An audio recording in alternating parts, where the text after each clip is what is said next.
What I found from the water is that there's little things on the outside here.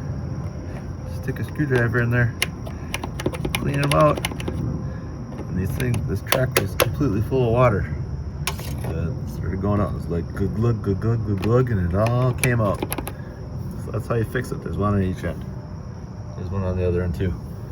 So yeah, if you have a sliding glass door and you see a little bit of water on the inside, you probably need to do some maintenance and clean your drain hole out.